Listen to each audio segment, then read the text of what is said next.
Hello, this is Davide Biocchi speaking, and this is my weekly intermarket analysis. Let's start with the euro dollar that was able to try to go through the level of 1.09 here, but later the market rejected any attempt. So in a row, the two levels up there were 1.1 and then 1.117. But if the market will come back, below here we have a level of 1.068 and then the level of 1.06 as a support here. So let's see if the market that since the beginning of the year is moving up and down in four figure, maybe it can continue to go like that. Let's start immediately after with the gold that was capable recently to go and test another all-time high up here, very close to the price of $2,500 per ounce.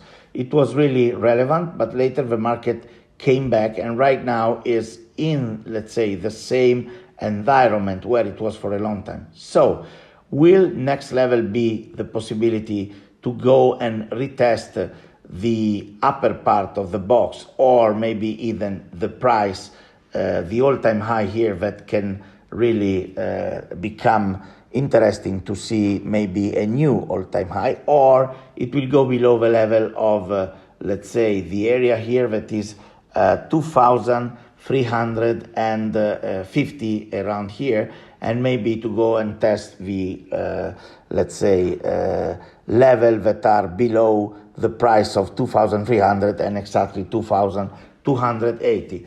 More or less, this will be interesting to see, and let's see what is going to happen. For what concerning the other relevant commodity, that is the crude oil, well, the market was able recently to maintain, let's say, as a resistance the level of 80. The crude oil tried many times to go above the level of 80. It's like a price where you have the market below and a market above. Above there you have 84 here and then 87.5 here. These are the two levels. Below we have 76 that recently was where the market rejected, and below here we have 72 that is another interesting support. So let's see, even here. Let's work with the bonds, and let's have a look at the 10 years T-note.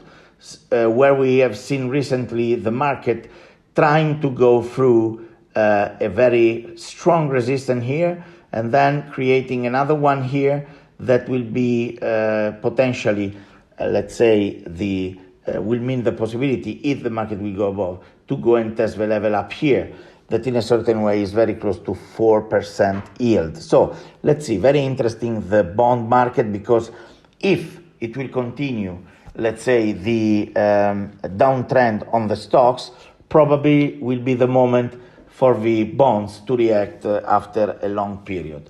Let's have a look also at the long term. So in this case, the TLT ETF, Treasury Long Term, is showing us that there's a real possibility to go and doing the attempt to go above the level of 94.7 here.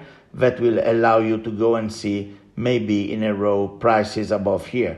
Very interesting as resistances. Otherwise, it will be dangerous, especially if the market will go below the level of 90. So it will mean that probably we could go and retest the previous minimum there. Interesting. Let's switch immediately after to the stock indices, and let's focus on the European one. It's a different story if we discuss about the Euro Stock 50 and the DAX. Due to the fact that the France index, the CAC 40, is not performing very well because of automotive stocks, because of luxury stocks, they are doing very bad because of China. They are no longer buying luxury as they were doing before. So there's a big crisis on that stock. LVMH, Kering, Moncler in Italy, so on. They are not doing really good. And that's why, let's say, the Euro Stock 50 is doing like that. It's let's say, it seems to be a sideways, but it's also a downtrend channel with a list of decreasing maximum and minimum here. Very interesting. On the other side, the Italian market and especially the German market, so the DAX, they are, yes, in a sideways, but this sideways is not as bad as the Euro Stock 50 showed.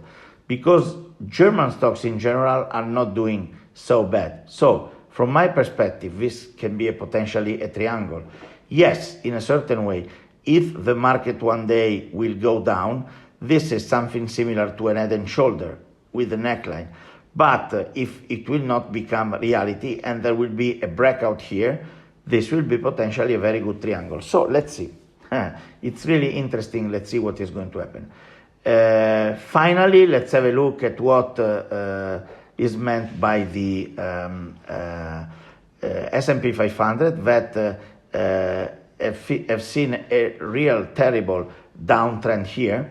The market did very bad recently because, let's say, especially the Magnificent Seven were sold in the market, and especially this week we are, let's say, waiting for many earnings coming this week, and among them we will have tomorrow Microsoft, on Wednesday Meta, and Thursday it's the day of Amazon and Apple. So let's see what is going to happen. It's really relevant. It's really important what can come from there. And this is the reaction that is in place on the S&P 500. We had a reaction on the Nasdaq too, but this reaction on the Nasdaq is not the same one that we have here. So on the Nasdaq we have a reaction, but it's smaller. Okay, so let's see what is going to happen. On the other side, we have a Russell 2000 that is doing very good. So money that are cashing out from technology, they are moving to small cap. So in this case, it's really interesting. And around the area of 2,400, after this breakout, it's a level that can be reached, okay? And 2,400 is the area where we have the top of the market, more or less. This is the level of the all-time high. So let's see what is going to happen. For this week, that's all. Thank you very much for being here. See you next week. Bye-bye from Italy. Ciao, ciao.